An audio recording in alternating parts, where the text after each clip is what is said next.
It's time to talk sports, time for the show. When you hear this song on the radio, it's time to tune in, better act fast. Let me get that autograph.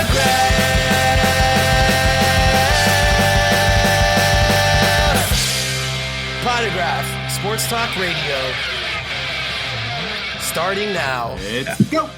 What's up, everybody, and welcome to episode 154 of Let Me Get That Autograph. My name, as always, is Drew, or the DH, and joining me, my awesome co-host, Mr. Scott Rappaport. What's up, dude? Dude, this has been a week, man. We're recording late this week just because of all the crazy crap that has been going on. Yeah. And yeah, I'm so looking forward to the next couple of weeks. Oh yeah, I really am, dude. And there's going to be some awesome stuff coming out. I so want to just start talking about it right now, but we're not. Yeah, we're not. We're saving it. We're saving. This is like normally we put a teaser at the end as to what's coming up. No, we're doing a teaser at the beginning because this shit is so unbelievable what we have coming up over the next couple of weeks with the national coming up. I completely agree. As Scott said, we are recording a little bit late. That is my fault as I caught good old COVID, but we're good to go. Glad we were vaccinated, had the booster shot and everything, went away pretty quick. But as Scott said, we have some amazing stuff coming. I'm going to continue the teaser. Next week, we have an insane guests coming on the show. Yeah. Yes, multiple. And then the National, you guys know we always do it big at the National. This year is going to be absolutely no different. And I got a partner in crime with me again at the National, so I'm really excited about it. So we have not done a live show from the National together since I think it was 2019. Yeah, when was the last time you and I did that? Jack of all trades. Stu was on there. Yep. And that was a lot of fun. I remember him throwing packs of 87 Topps out in the crowd, and we had like 40 people eat 1987 gum. It was awesome. Well, then a little after that, then it got crazier because at the Vintage Breaks booth, Gary V was over there doing a break. I think it was 61 Fleer basketball. It was, and he wound up eating the gum from that. Yep. Which might have set a record. I don't know. I've beaten it. I've eaten gum from the 50s. I got the pack. Oh, dude, that's just not right. No, I know, and it upset the stomach for about a week, but but yes, it's been a while since we've done one of those live shows, and I'm looking forward to it.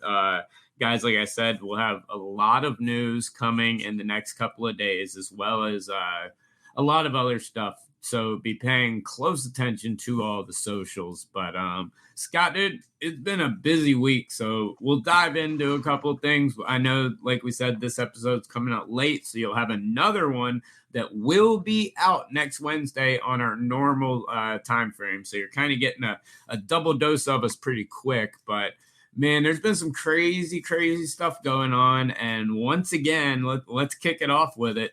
We got us an auto scandal. Again, you would think that after, I remember 11-12, the Cup. Yeah. Devontae Smith-Pelly. Yeah. Got, signed all of his cards with AutoPen. And that was the first big, non forgery, type scandal, pack pulled stuff. Like Steve Grad, auto stuff is kind of what helped really make this show and put it on the map. As Steve Grad came on our show to break the Dak situation and tell us all about it. And when he did, he talked about how there's still, and I still see them all the time, fake Troy Aikman Topps autos still on the market that Topps tried to get back like they're doing here, but they never got half of them back because there were so many. But we've got a unique situation brewing here, as in the new definitive set, if you guys have not seen it, there is a dual auto from Austin Meadows and Randy, greatest player of all time for a month, Arozarena. And dude knows how to turn it on in the playoffs, man. I will tell you that. He does. It's an inside joke between myself and Gilmore. We just call him the greatest player on earth. Him and Kyle Lewis, we just refer to him as the Babe Ruth of the modern era for a month for a lot of people. We gotta get Gilmore back on the show. I haven't talked to him in a while. I mean, we're both going to see him in a couple weeks, but we got to get him back on here. Gilmore's always a lot of fun. Oh, absolutely. We'll get him on some national stuff where he has no choice and he can't hide from me. So, there you go. Oh, yeah. So the Arandia Rosarena Austin Meadows dual patch auto from Definitive. It's Definitive, goes with a lot of dual patches, dual autos, things like that. A lot of team-oriented stuff. Well, I don't know if it was a Bat Boy. I don't know who it was. But dude, it looked like my 9-year-old signed it. Yes. But the same exact 9-year-old signed both signatures, 1,000%. Yes. Every single curve is identical. They look nothing like anything. I finally found in a Rosarena full sig, for like an older one, to see if maybe. And it wasn't even close. This was the worst pass off I've ever seen. And this was a card, I think it was numbered to 35. 50. Was it 50? It might. This one might have been to 35. I think there's 50 total that are affected by this issue total, and that they all have this issue. Yeah. Okay. So that would make sense. So Definitive is not exactly a cheap product where they send it through a packing machine, in stacks and stacks, and it gets loaded into the foil packs like sets. This is higher end. It's hand collated. Somebody is actually looking at this stuff as they put it in the box. And granted, the people boxing it out are probably not the people that know what the autographs look like. The people probably, the guys packing it out probably don't even care. No, by the pack out process, I think you've got, it's completely different. It's the guys that got the cards back and looked at them. That's right. That's where I was going with this. So the way this process works is the cards are sent to the athletes, usually through their marketing representative. Sometimes if it's a lower level guy, it's their regular agent. Sometimes it's a separate agent that works, doing all the signings, and things like that with them. Now, they're supposed to sign it in front of the agent, and then it gets sent back. So what happens in this case, then it gets sent back, and somebody from Topps or Fanatics opens the package from these athletes and looks at the cards and be like, oh, okay, that's good. It looks normal, whatever. They're checking for damage to make sure nothing got like bent in half completely, things like that. How did somebody not notice? Yeah, it blows my mind, and it's concerning. I mean, Topps did put out a statement, and I will give them credit, which we'll talk about the restitution later. They're doing a wonderful job on restitution, but they blamed their new COVID protocols, which was a little bit of a cop out to me. I'm a fucking huge cop out because of what you just said. Someone's opening this box. Definitive is also a product like Flawless, like National Treasures. It's not sent out with a bunch of other sticker sheets and all this stuff. This stuff is sent out individually. It's boxed very carefully. You know exactly what it is, and the athletes are given instructions to sign these nicer, to take better care of these cards. Like there's a lot of rules in place when you're part of the reason they send them out separate is because it's a high-end product, it's such a low print run. Right. When you send them out separate, it increases the odds that they're going to get the cards back because it's such a short, like you only have to sign 50 as opposed to like thousands. Exactly. So it increases the chances that they're going to get the cards back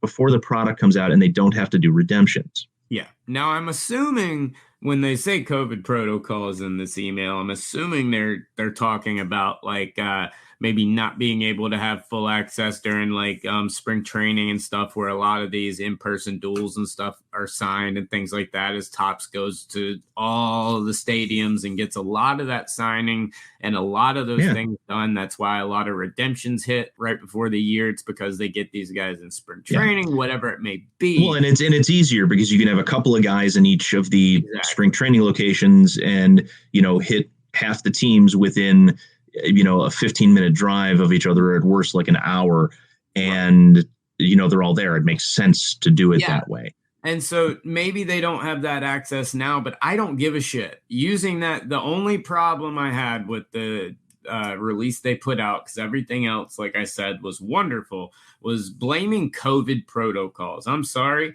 I don't give a damn what. I know we're going through weird times. I know there's production issues. I know there's all this. It comes back to what we talked about at the beginning. Somebody opened that damn box, pulled those fucking cards out, and said, these look good. These are great. I need to put this in a product you're going to pay possibly 6 figures for. I mean, 5 figures for, like 6 figures. Yeah. I mean, it's a joke. Right. And I wouldn't say, no, I don't think the boxes are ever going to wind up in the 5-figure range, but I think some individual cards absolutely wind up in the 5-figure range.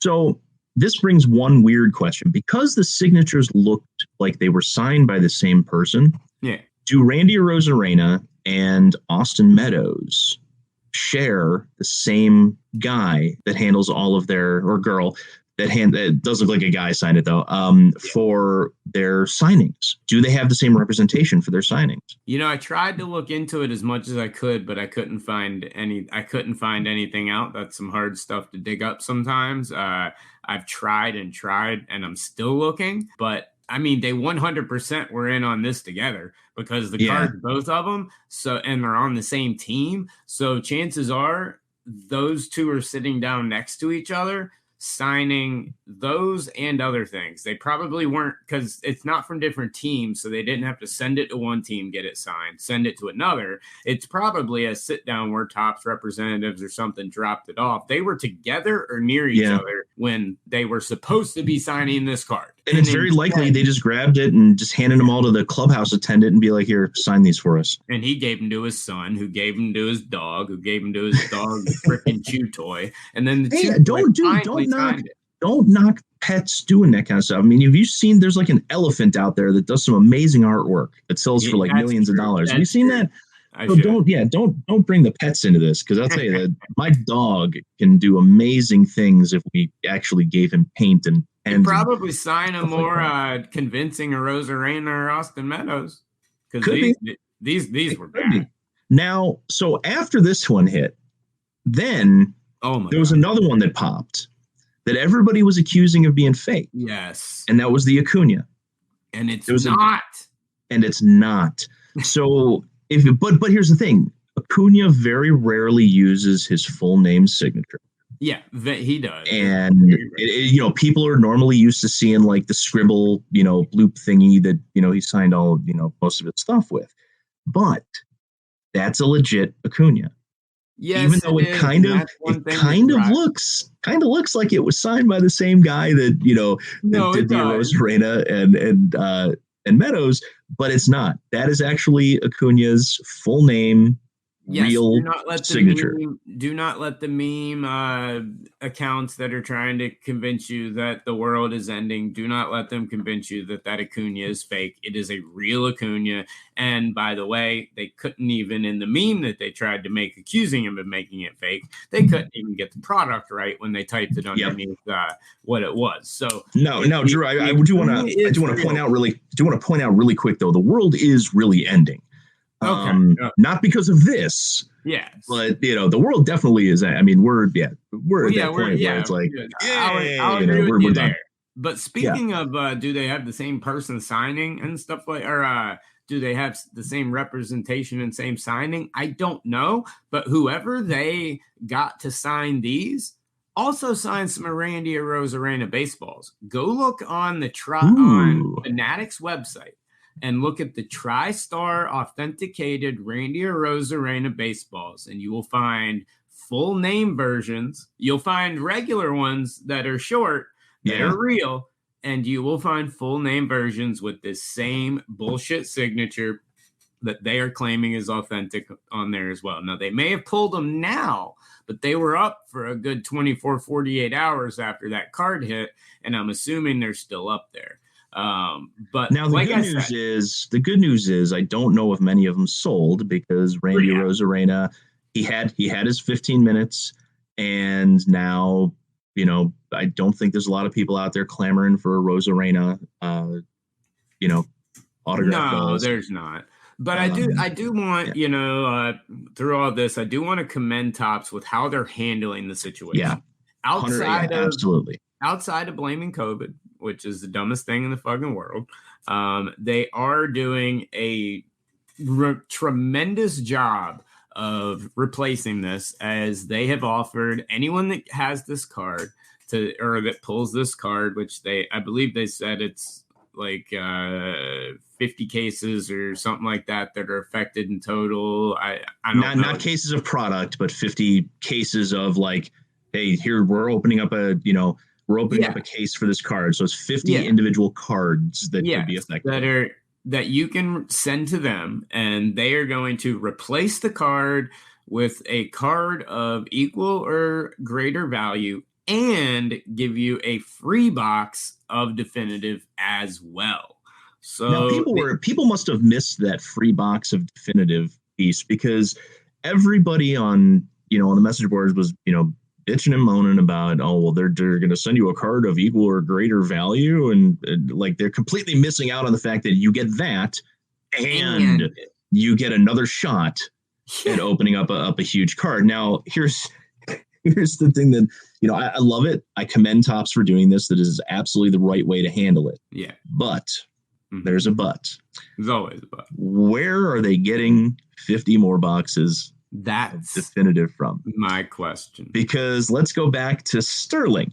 Yep. We still don't know, based on the number of 1-of-1s that were coming out of that product in every case and the print runs and all the calculations we did, we still don't know where all of those extra cards went to. Yeah.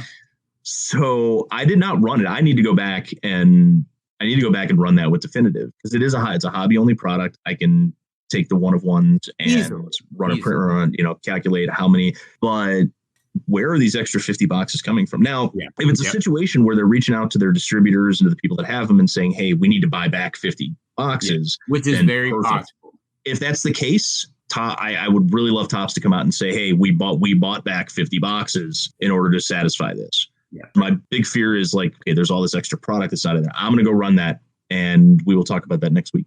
Good, because that's something that we do need to know. Where are those 50 things coming from? And I'll be interested to see what they consider. I hope, and I have a feeling that collectors that do pull this card are going to be handsomely rewarded when it comes time for the card of replacement. Oh, yeah. I think Topps is going to do a great job on that to handle this, but kudos to Topps for turning a massive, massive mistake and screw job by a couple of assholes into really a chase card. I mean, shit, you hit that card, you're getting another mystery card and a free freaking box. I mean, that's a lottery ticket that they turned in from a mistake. So, and let's be honest, had the card been legitimately signed by the two, it's probably one of the lesser valued dual autos that's in that product. Yep. So at the very least, now you're at least getting your box price back. Yeah. So it's a no lose if you wind up hitting that one. Yeah, so kudos Topps to that. But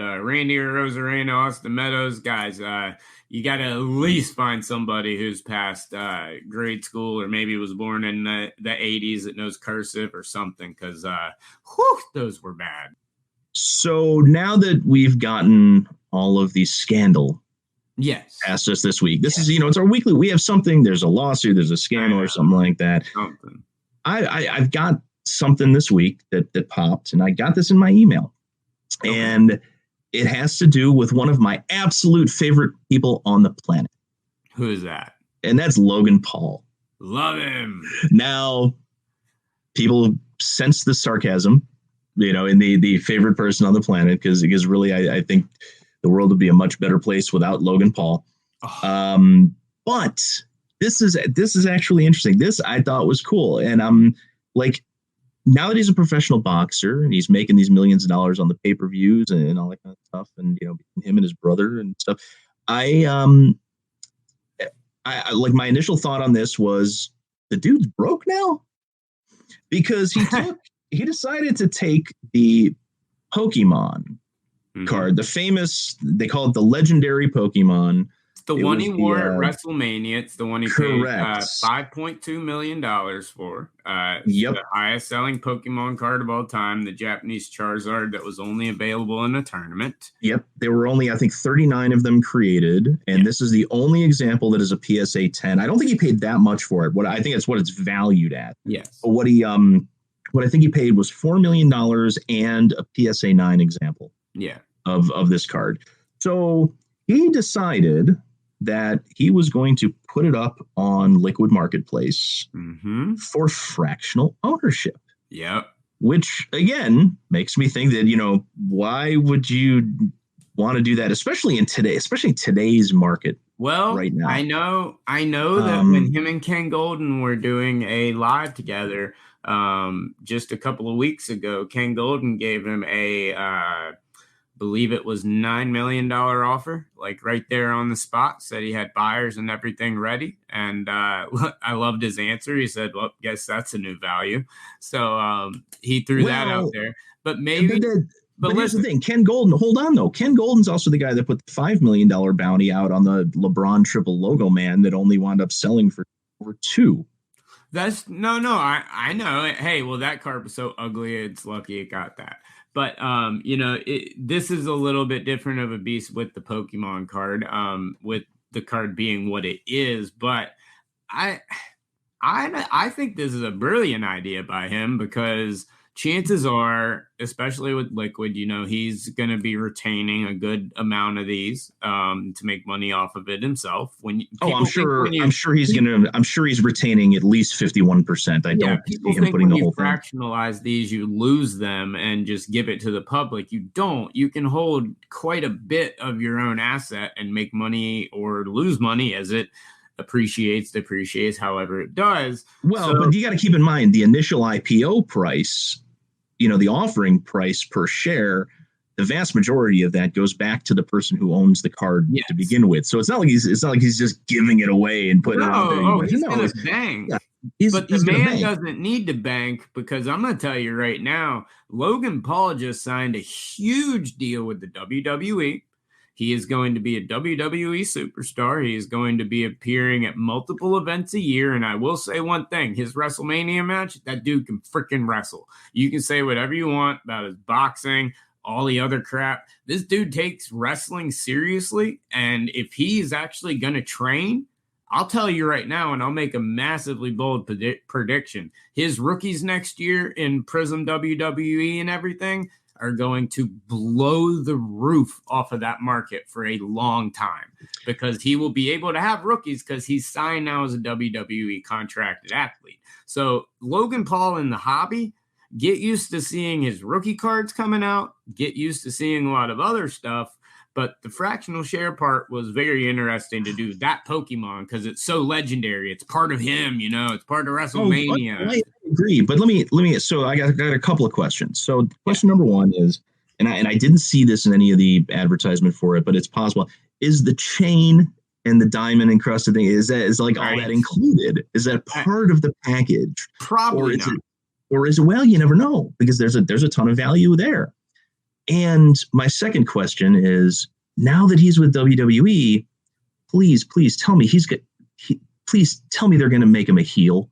Because right now he's a face. Right now he's a face, but he's going to turn heel. He's going to. Well, the thing is, they didn't really have a choice because the crowd cheered him like crazy. Now, when he wanted to make him boo him, he got good at it.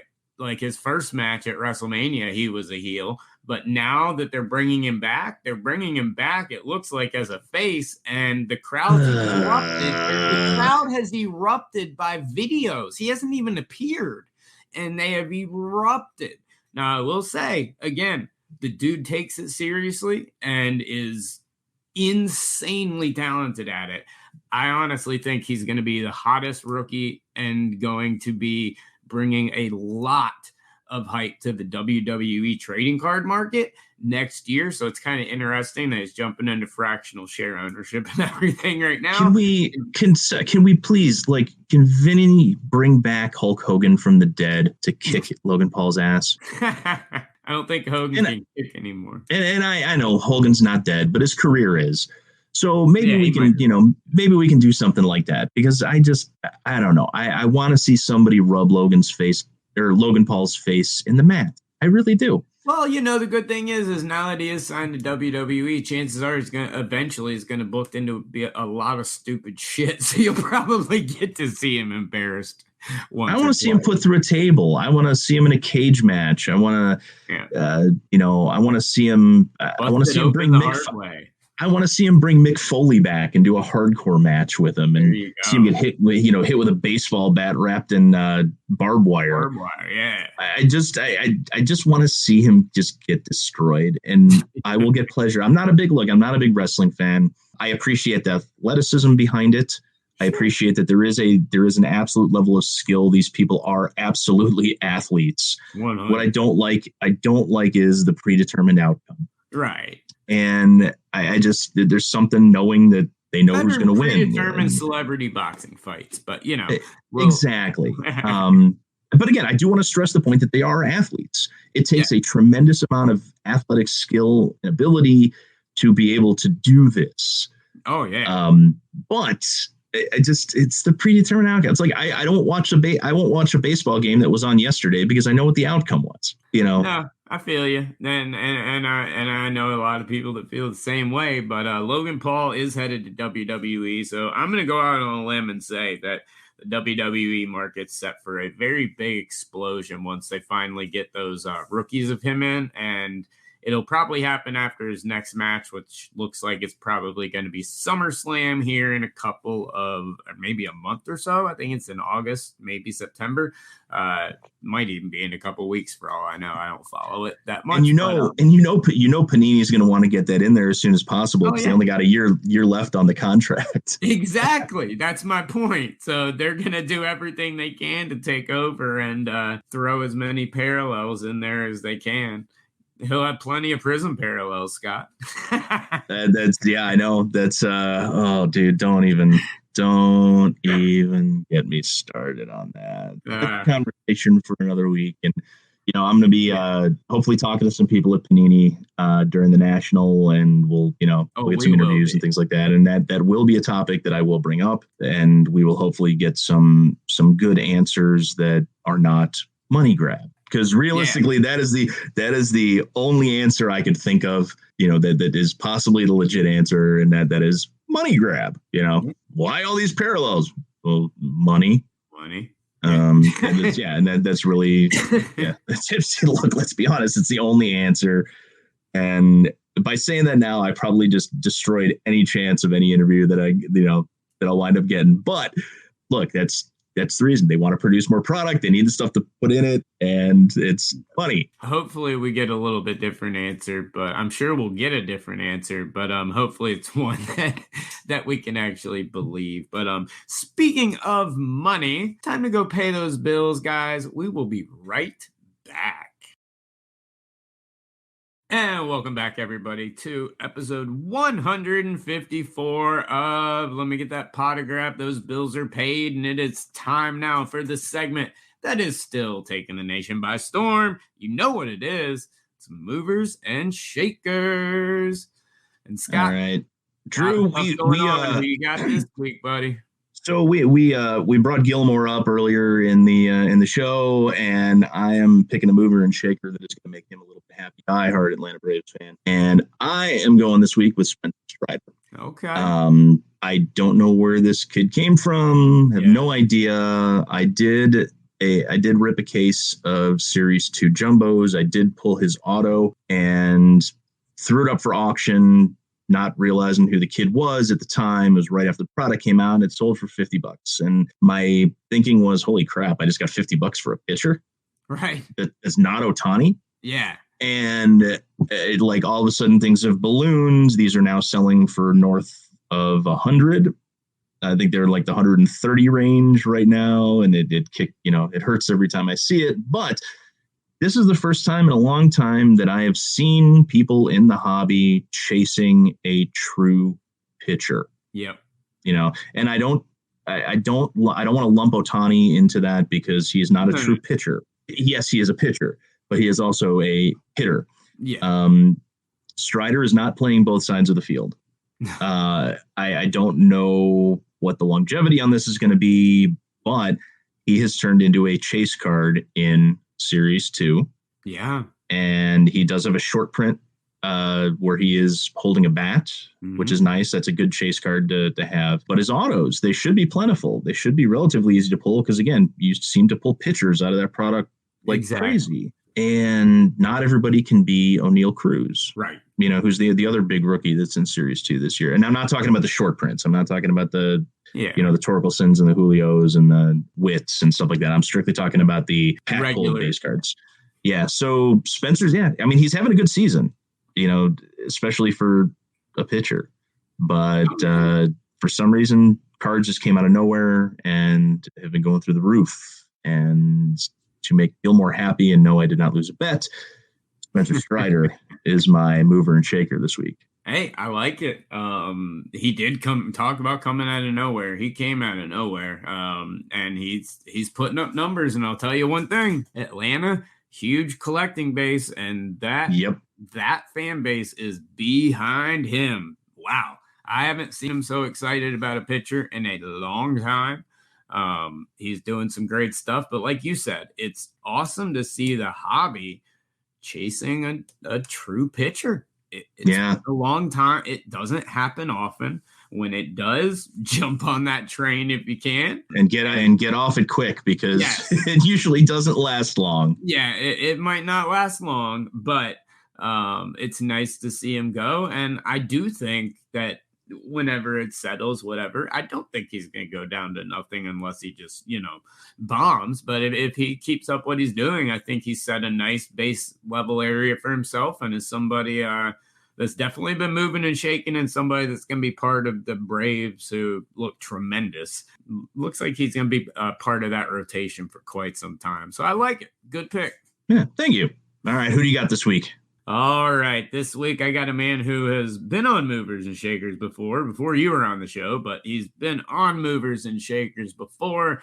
But after the contract he just got this week and the faith that ownership is finally placed, I have got to go with none other than Darius Garland. Ooh, see, as soon as you talked about the contract and the faith, and because we're recording late, I thought for sure you were going to go with DeAndre Ayton. Nope. Ayton, I'm not convinced yet because I don't know what the Suns are going to do around him. They did match the offer. That's wonderful, but they also have gutted some of that team. I'm not convinced they're getting significant return for what they're gutting. So we'll see with Ayton, but no, I'm going with Darius Garland. The Cavs for a while there had no clue what they were doing when they were drafting, throwing darts at a draft board, just grabbing whoever looked nice on paper, but they snagged Garland. Couple years now they hit a bullseye with Garland because if you're talking about throwing darts on paper, it's the bullseye is where they want to go. With Garland, he has increased his production and his performance every single year tremendously. His stats alone warrant everything. You've got a young core there, Evan Mobley, everybody else they've got coming in. They just had a good draft as well. I think it's Cleveland, I know, but I do think that in the East that Cleveland can easily be a playoff team, especially with Garland. But Garland just got major money, signifying a lot of trust in the franchise and finally figuring out if Sexton or Garland was going to be the guy they were going to truly build that franchise around. And they showed yesterday that it's going to be Darius Garland. And that's what I love. That's who I wanted it to be. I've liked Garland since the draft. People have heard me talk about him ad nauseum. It took a couple years, but Darius Garland, my mover and shaker, his stuff is skyrocketing right now. And, it'll probably level off, go back down probably around post-national time, stuff like that. But when it comes time for basketball season, watch that rise again. Darius Garland's my mover and shaker. I like the pick. My only problem with it is it's Cleveland. If I've got a choice between watching a Cavs game or being locked in the bathroom with 3 circus clowns and an 8-ball of Coke, I'm taking the clowns because it's Cleveland. We'll put blinders on because him, Mobley, and that core they got around him, man. It might be exciting soon. It might be. But it's still Cleveland. No, I know it's Cleveland. I'm right there with you. I mean, it's Cleveland, but I And like Garland. maybe I'm a little salty because I held on to my Sextons and not my Garlands. Oh, that has a lot to do with it. But it's still Cleveland. And without, Garland, I love him as a player. I think he's extraordinarily underrated. I think the Cleveland is showing some serious faith in him, and that's going to boost his confidence. Yeah. And, I think it's going to take him to the next level. But he's never going to be what LeBron was to Cleveland. Right. And it's just, he's not the show, the showman, that's out there, with the flashy moves. And, he's just out there putting up points and playing well. And outside of Cleveland, nobody, not many people are really paying attention. Yeah, right now. But I have a feeling you're going to see quite a bit of change from Garland here in the next year. Him and Mobley, I think, are going to provide quite a few highlights, even if it is in Cleveland. But Darius Garland's my mover and shaker. Whether he stays in Cleveland or not with that contract is another thing. They'll probably blow up the team in a year or two and trade him, because it's Cleveland. But, we'll see what we got. But I love Darius Garland. And if you've got his cards, now is definitely a time as he's moving. If not, just wait till preseason hype starts. And when he starts putting up those numbers in camp, people start to buzz again. You're going to see another significant rise from Darius Garland, as now they've completely given the ball to him and taken it from Sexton. Why they drafted both of them always baffled me, but at least they made a commitment to one of them. All right, guys. Well, before we wrap up this week's show, Scott, you mentioned money grab earlier. Oh, yes. I think we got another one here. We'll talk about it here for a few minutes before we wrap up the show. But for those that aren't aware, Topps has put out or is putting out a brand new set of Topps Chrome that is specific to only Paris Saint-Germain, the soccer team, PSG. The legendary PSG team. They're also doing one with Atletico Madrid, Bayern Munich, and Red Bull Salzburg. So they're doing a couple of different team sets of Topps Chrome. However, with PSG, of course, you've got some of the biggest names in soccer. You've got Messi, Neymar, and Mbappe. So Topps has got those guys in this set.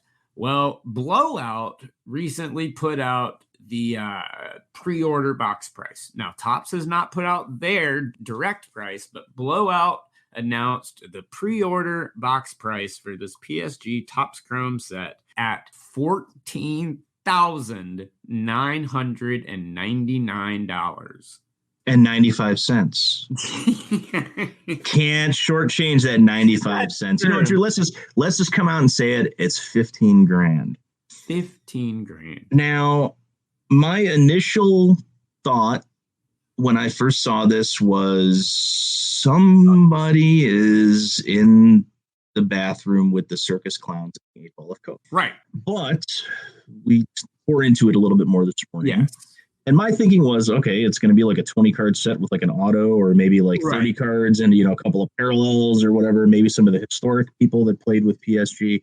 Yeah. And no, it's actually more. So each set, and they're limited, what do you say, was 270 sets? It's 270 sets, and there are the checklist and autograph checklist are both 20 cards. They're all serial numbered. The autographs to 99 or less, the base set to 89 or less with 7 parallels, including a 1-of-1. And each box contains 20 autographs. Now, what they said was that you may get duplicate player autographs. However, each box will contain at least one of each of Messi, Neymar, and Mbappe. Yep. So after looking into that, and discovering that, it actually, it does seem high, but it doesn't seem crackhead high. Knowing that you get 20 autos, it reminds me a lot of what's the Topps product that they put out every year? Transcendent. Yes. Where you get the that 100 card set and all the autos and all, it's like 25 grand and stuff like that. So it's a Topps Chrome, so it's going to be on the Topps Chrome card stock. Yeah. And hopefully every card that's in there is on the 55 point card stock they use for the refractors and the autos. But my concern, here's my concern. These are most likely going to be printed in the Italian factory. Oh, no, they are because the announcement was made from Topps UK and the Topps overseas accounts. It's being printed there, guaranteed. Now, well, all the soccer products are. Actually, I think MLS is printed here, but all the the UEFA and all that kind of stuff is all printed there. So, but so is Formula One. Yeah. And my biggest concern about that is, while they've gotten better this, over the last year, they still have issues with cards that have serial numbers, having little nicks and stuff on the back because they haven't quite gotten the calibration right on the little feeder that feeds each individual card into the machine to put the serial number on it. My other concern is that with all Topps Chrome soccer products, all of the autographs are stickers. Yeah. They're all sticker autos. There's nothing on card.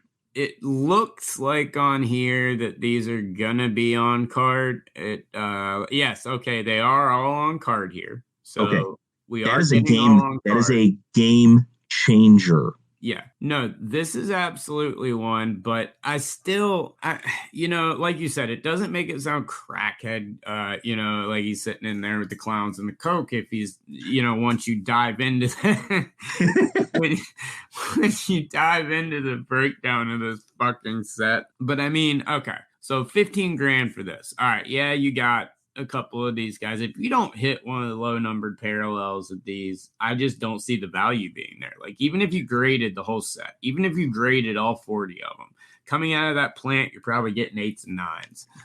10s are going to be rare, if any. And but hold on, you mentioned not hitting a low number parallel, but let's look at this for a second. So there's 270 sets and there's 20 autograph subjects. Well, no, you're going to hit some low numbered parallels, but my point is, you're also going to have all of these players in multiple iterations of Chrome, Sapphire, and everything else throughout the year. This is not like the only time you're ever going to be able to find this. And they relegated it to a team set. Now, the Bayern München one, that they did Transcendent for, it worked out pretty well, but it had the party and everything along with it. This is a box of cards. I still struggle to see the secondary market. Now, when it first comes out, it's going to be absurd for a while. But as we go through the year, and as these guys are in a ton of other Chrome products in PSG jerseys, when they're in Sapphire, when they're in this, that, and the other World Cup stuff, all of that, I just, 15K is a little much for me. I like Topps doing these cool sets. I think they're interesting, and I like, giving a full 20 autos in a box. That's badass. That's cool. You get the whole set, but team set, I'm sorry. But here's why I think they can. It's just not the same to me. Here's why I think they can get away with it on card autos. You do not have another product that has on card autos of Neymar and Messi. Even though they have autos and a whole bunch of stuff. In fact, I pulled a Neymar auto out of Merlin last year, but it's a sticker. Right. If these are all on card, not only is it Mbappe's first licensed auto, it's also going to be the first Topps Chrome on card auto for Neymar and Messi. Yeah. And that is going to carry a massive price tag with it.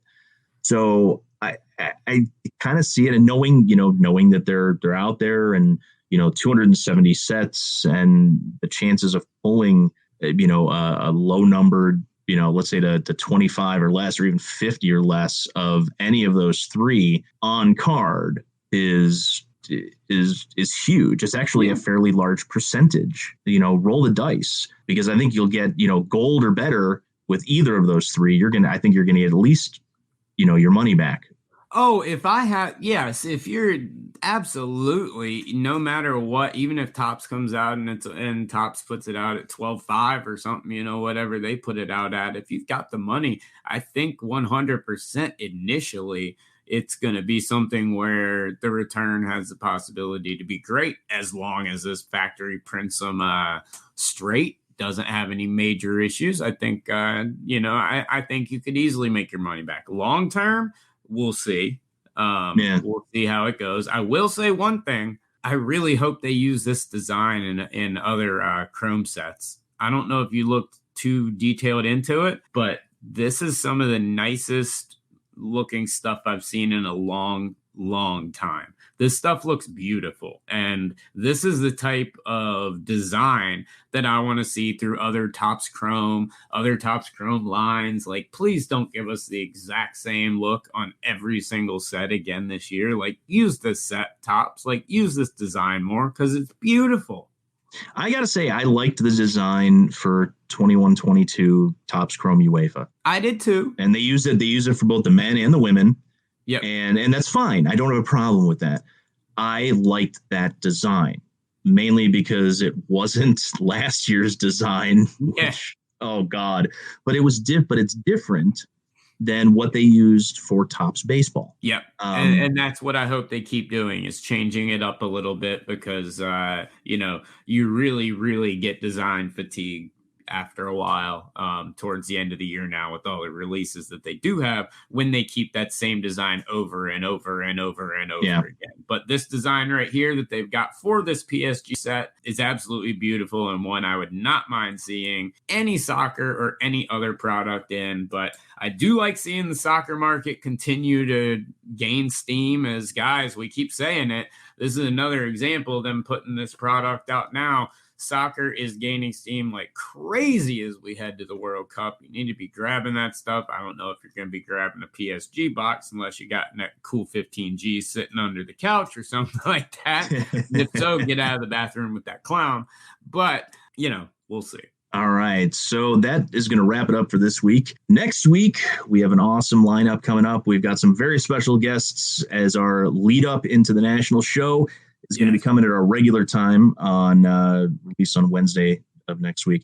And then the following week, man, we've got a week for you. Yeah. Not only are we going to do our normal show, we may do it live. We're trying to figure that out. Then we're also going to be popping in with various pieces that are shorter that will pop up on Facebook and Instagram pages. Sometimes they'll be live. Sometimes they'll be just, hey, we just did this up and we're going to go ahead and throw this up here. But there's going to be a lot of stuff coming because both of us will be on site, at least for the, through Friday. Drew will be there all week. And then we're going to be doing some other really cool stuff throughout the show that is just going to blow you guys away. And it's going to be a ton of fun. So I'm really looking forward to it. And it's, going to be good to actually see you face to face instead of, recording remotely like we've been doing all this time. And, I haven't seen you since last year's national. I know. But we guys keep an eye out on all the socials, because the next 2 weeks. Make sure you guys are following all of the socials, especially National Week. As Scott said, we will have a lot of information over the weekend, the next couple of days. And leading into next week's big NSCC pre-show, which we do have a wonderful one lined up for you. But make sure you are following all the socials, as we'll be dropping in, like always, whether it might be on YouTube, might be on Facebook, might be on all of them, might be a reel, you never know. But a lot of exclusive content with a lot of amazing people, a lot of amazing guests, a lot of amazing stuff. So stay tuned. A lot of awesome stuff coming your way for the National Week. It's one of my favorite times of the year. I'm more excited for this than I was for my damn birthday. But as am I. It can't go worse. Yeah. But, hey, you got COVID out of the way, so you're good. Yeah, no, we're good with that. Yeah, that's done and over with, thank God. But so no worries on that for right now. But once again, guys, before we do want to thank our awesome sponsors. Show Your Slab, Slab Strong, Vintage Breaks, Vanity Slabs, and Cardwire. Thank you guys so much for sponsoring the show. Could not do it without you guys, and of course, Vintage Breaks. And guys, we will, like I said, we'll be back next week with our regularly scheduled program. We'll also be doing Hobby Hotline from the main stage at the National. and might just have a couple other surprises up our sleeves. But we'll be back next week for the big show. Always a pleasure, my man. It's good to see you, Drew. We will have a fun couple weeks. That it is. But until Wednesday, guys, you know the deal. Keep ripping those packs, pulling those hits. We'll talk to you then. Peace.